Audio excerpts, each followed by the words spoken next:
November 14th, 2012. Dixon, Illinois, population 16,000 people. It is a small town in the middle of America, the kind of place where everyone knows everyone, where the same families have lived for generations, where the person who runs the city's finances has held that job for so long that nobody can remember a time before her. Her name is Rita Crundwell. She is 59 years old. She has worked for the city of Dixon for 40 years. She is, by every account of every person who has ever worked with her, the most competent, most dedicated, most irreplaceable public servant Dixon has ever had. The mayor trusts her completely. The city council trusts her completely. The state auditors who review Dixon's books every single year trust her completely. And today, in a federal courtroom that feels too large for the quiet crime being sentenced inside it, Rita Crundwell stands before a judge and admits that for 20 years she has been stealing from the city that trusted her with everything. Not a little. Not rounding errors or expense account manipulation. $53 million. $53 million. From a town whose entire annual budget was $6 million. From a town that couldn't fix its roads, that couldn't afford new police cars. That told its residents year after year that there simply wasn't enough money. There wasn't enough money because Rita Crundwell was spending it on horses. To understand what Rita Crundwell did, you have to understand what Dixon, Illinois was. Dixon sits on the Rock River in northwestern Illinois. It is Ronald Reagan's hometown, a fact the city is enormously proud of and references constantly. It is not a wealthy town. It never has been. Its manufacturing base declined in the 1980s. Its population has been slowly, steadily shrinking for decades. The people who live there are working people, teachers, farmers, factory workers, small business owners who have been there for 3 generations and plan to stay. The city government runs on a tight budget. Every dollar is accounted for. Every expenditure is debated. When the city needs to repair a road, it has to prioritize which road. When it needs new equipment, it has to apply for state grants and wait years to receive them. Dixon is the kind of town where the city comptroller is not a glamorous job. It is not a well-paid job. It is not a job that attracts attention or ambition or outside scrutiny. It is simply the job of managing the money that keeps a small American city running. Rita Crundwell started doing that job in 1983. She was 30 years old. She had grown up in the area. She knew everyone. Everyone knew her. She was good at the job, genuinely, demonstrably good. Her books were clean. Her reports were thorough. Her relationship with the city council was professional and warm. Over the years, as mayors came and went, as city council members retired and were replaced, Rita Crundwell remained. The constant, the institutional memory, the person who knew where everything was and how everything worked, and who had been doing this longer than anyone else could remember. By the 1990s, she wasn't just the comptroller. She was the irreplaceable comptroller. The person the city literally could not function without. And that specific status, built over years of genuine competence and carefully cultivated trust, was the foundation of everything that followed. This is where things get dangerous. Rita Crundwell had a second life that Dixon didn't fully see. She was, outside her city hall office, one of the most serious quarter horse breeders in the United States. Quarter horses, a specific breed prized for speed over short distances and performance in rodeo and show competitions, are extraordinarily expensive animals. Championship bloodlines cost hundreds of thousands of dollars. Breeding fees for top stallions cost tens of thousands per session.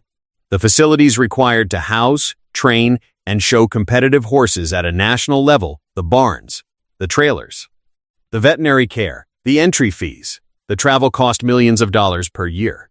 Rita Crundwell, on a city comptroller's salary of approximately $80,000 per year, was competing at that level. She had over 400 horses. She had won 52 world championships in quarter horse competition. She traveled the national show circuit in a custom luxury trailer that cost more than most Dixon residents' homes. The people of Dixon knew about the horses.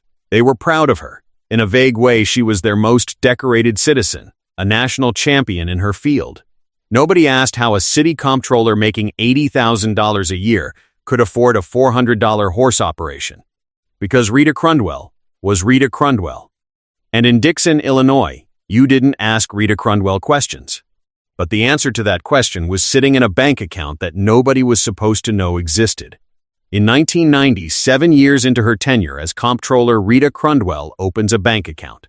Not an unusual act for a city comptroller. Part of the job involves managing multiple municipal accounts, operating funds, capital funds, payroll accounts.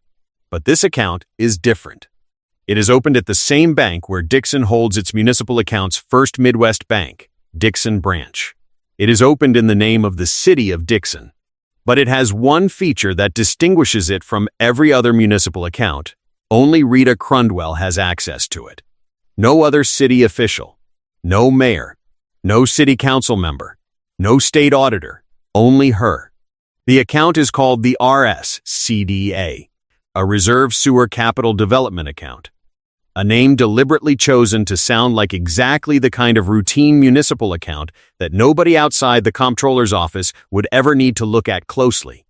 And Rita Crundwell begins feeding it. The mechanism is almost insultingly simple. Dixon receives regular payments from the state of Illinois tax distributions, grant disbursements, routine intergovernmental transfers. These payments are made by check, sent to the city comptroller's office to be deposited into the city's operating accounts. Rita Crundwell begins intercepting some of those checks. Not all of them, not even most of them. Just enough carefully calibrated to not create an obvious shortfall in the accounts that people were watching. She deposits the intercepted checks into the RSCDA. Then she transfers money from the RSCDA into her personal accounts. Then she spends it on horses. In the first year, 1990, she steals approximately $181,000. It is more money than she has ever had access to personally. It changes her quality of life immediately and dramatically, and nobody notices. So she does it again the following year, and the year after that, and every year the amounts grow. Slowly at first, then faster, as her confidence builds, as the audits keep passing. As the years keep going by without a single person asking the question that would unravel everything. By the mid-1990s, Crundwell is stealing over $1 million per year. By the early 2000s, $3 million per year. By 2008, at the absolute peak of the fraud, she steals $5.8 million in a single year. From a city whose entire annual budget is $6 million. Think about what that means. In 2008, the city of Dixon, Illinois is operating on approximately $200,000 of legitimately available funds out of the $6 million it should have had. Roads go unrepaired because there is no money. The police department operates with aging equipment because there is no money. City employees are told that budget constraints mean no raises this year again because there is no money. Grant applications are filed with state agencies asking for emergency infrastructure funding, because Dixon simply cannot afford basic municipal maintenance. And in meetings with the city council where elected officials ask Rita Crundwell why the budget is so tight, why there never seems to be enough, she explains, patiently and professionally, that state funding has been reduced, that the economy is difficult, that Dixon, like many small Illinois cities, is simply dealing with financial headwinds beyond its control. The city council believes her. Why wouldn't they? She has been doing this job for 20 years. Her books are immaculate. The audits pass every year. She is Rita Crundwell. And meanwhile, on the national quarter horse circuit, her operation is expanding. New horses, new facilities, a custom $2.1 million luxury motor coach for traveling between shows, a $600,000 custom horse trailer, properties in Illinois and in Florida, jewelry, designer goods, personal expenses that a city comptroller has absolutely no legitimate means of affording. It is all hiding in plain sight, because in Dixon, Illinois, nobody is looking. But that is about to change. And it will change because of something nobody could have predicted. In the autumn of 2011, Rita Crundwell takes a vacation. This is not unusual. She takes vacations regularly. The horse show circuit runs year-round, and she travels extensively for competitions. When she is away, a city clerk named Keith Swanson covers her basic administrative duties. Swanson has filled in for Crundwell before. It is routine. Unremarkable, but on this particular occasion, Swanson needs to access an incoming state payment that has arrived during Crundwell's absence. She goes looking for the deposit information. and she finds something she has never seen before. A bank statement for an account she didn't know existed, the Reserve Sewer Capital Development account. Swanson looks at the statement. She looks at the transactions. She looks at the balance. And some instinct built from years of working in a city hall office where there was never enough money tells her that something is very wrong. The account shows millions of dollars flowing in and out in patterns that don't match any municipal financial activity she recognizes. Large transfers to personal-looking accounts. Deposits that correspond to dates when state payments should have been going into the city's operating funds. Swanson doesn't confront anyone. She doesn't call the city council. She doesn't make any accusations. She does something quiet and precise and absolutely devastating. She makes a copy of the statement. And when the mayor of Dixon, a man named James Burke, comes into City Hall that afternoon, she walks into his office, closes the door, and hands it to him. The mayor looks at the statement. He looks at Keith Swanson, and then he picks up his phone and calls the FBI. The FBI investigation that follows moves with remarkable speed. Within days, federal agents have subpoenaed the complete records of the RSCDA. What they find is staggering in its scope and its simplicity. Over 22 years from 1990 to 2012, Rita Crundwell has made 179 separate transfers from the RSCDA to her personal accounts. The total, $53,740,394.62. The FBI traces every dollar. They find the horses, 400 of them, registered in Crundwell's name, valued at approximately $9 million. They find the properties, the luxury motor coach, the custom trailer, the jewelry, the designer clothing, the personal expenses stretching back 2 decades. They find, in the financial records of a woman earning $80,000 a year in public service, evidence of a lifestyle that cost an average of $2.5 million per year. For 22 years, and they find something else. Something that will become, in the subsequent investigation and prosecution, one of the most discussed elements of the entire case. The annual audits of Dixon's finances conducted every year by an outside auditing firm had passed. Every single year. For 22 years. The auditors had reviewed Dixon's books and found nothing wrong, which means either the audits were inadequate, which subsequent reviews concluded they were, or the books that Crundwell presented to auditors were sufficiently well constructed to survive annual professional scrutiny for over 2 decades. The answer investigators conclude is both. The audits were not designed to detect the specific type of fraud Crundwell was running. And Crundwell, with 20 years of experience managing exactly those audits, knew precisely what they were looking for, and precisely what they weren't. On April 17, 2012, Rita Crundwell is arrested. She is taken into federal custody at the Dixon City Hall offices, where she has worked for 40 years. Her colleagues watch as she is led out of the building in handcuffs. The city she has robbed for 2 decades watches in silence. The federal case against Rita Crundwell is, in legal terms, straightforward. The evidence is overwhelming. The paper trail is complete. The FBI's financial reconstruction accounts for every dollar. What makes the case remarkable, what makes it something more than a simple prosecution of a financial criminal, is what happens in the courtroom when the people of Dixon are given a voice. Victim impact statements. In federal sentencing proceedings, victims of financial crimes are given the opportunity to address the court directly, to tell the judge, in their own words, what the crime has meant, what it has cost, what it has taken from them that no financial restitution can ever replace. The people of Dixon line up to speak. A former police officer describes driving a patrol car with 200,000 miles on it held together, literally, with parts sourced from junkyards because the department couldn't afford replacements.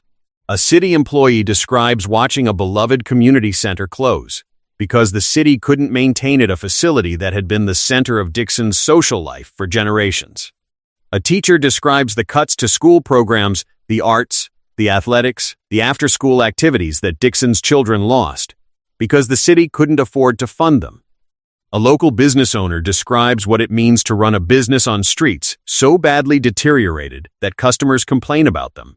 Roads that other towns maintain as a matter of routine, Roads that Dixon couldn't fix because the money that should have fixed them was paying for a horse trailer. And running through all of these statements beneath the specific grievances. Beneath the documented losses is something harder to quantify but impossible to miss. Betrayal. Not just the financial betrayal of a public servant who stole from her city.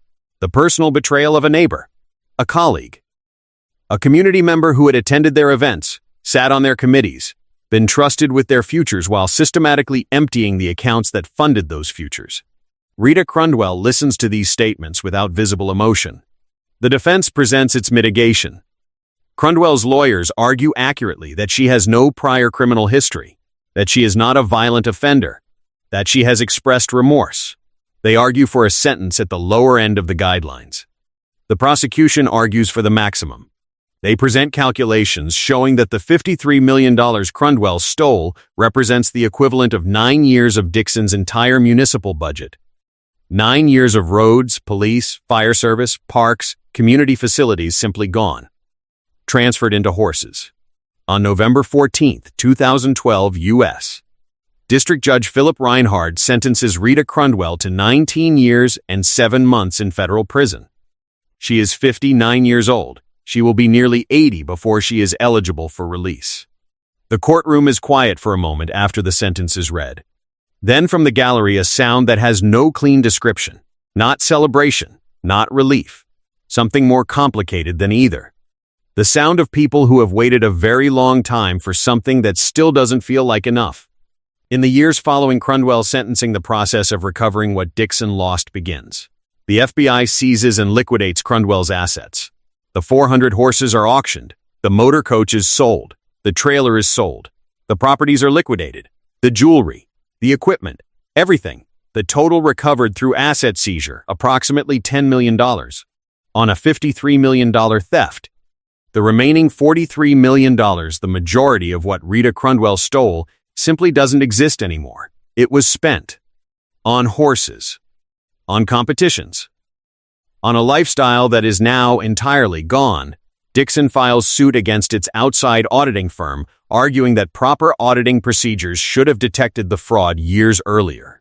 The case settles for $40 million, the largest recovery in the entire case paid by the firm's insurance. Combined with the asset seizures, Dixon eventually recovers approximately $50 million of the $53 million stolen.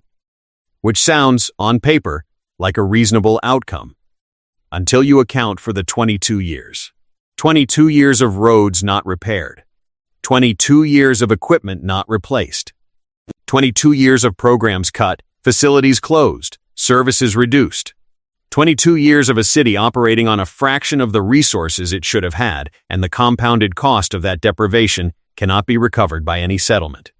The infrastructure backlog that Crundwell's theft created will take Dixon decades to address fully. And the specific, irreplaceable trust of a small community in its public institutions that is not recoverable at any price. Kath Swanson, the city clerk, whose moment of quiet curiosity uncovered the entire fraud, receives a $50,000 reward from the city of Dixon. She continues working at City Hall. Rita Crundwell's horses, the 52-time world champions. The centerpiece of the empire she built on stolen public funds are dispersed at auction to buyers across the country. The breeding program she spent 2 decades and $53 million building is gone in a single weekend. Crundwell is currently incarcerated at a federal correctional institution. Her earliest possible release date is in her late 70s.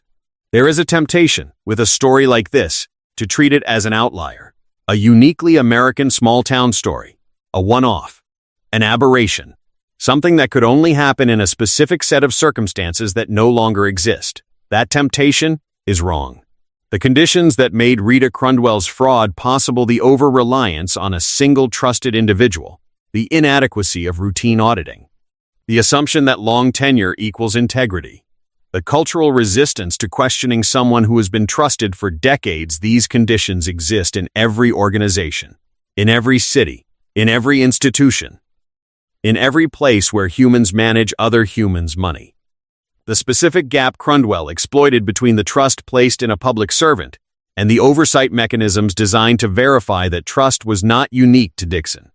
It was simply the gap that she found first, and exploited longest, and most completely. Rita Crundwell once described her horses in a local newspaper profile published in 2008 at the absolute peak of her theft, when she was stealing nearly $6 million a year from her neighbors as her passion. "This is what I live for," she said.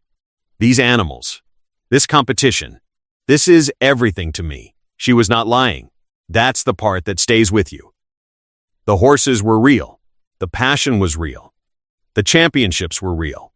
The only thing that wasn't real was the money that paid for them.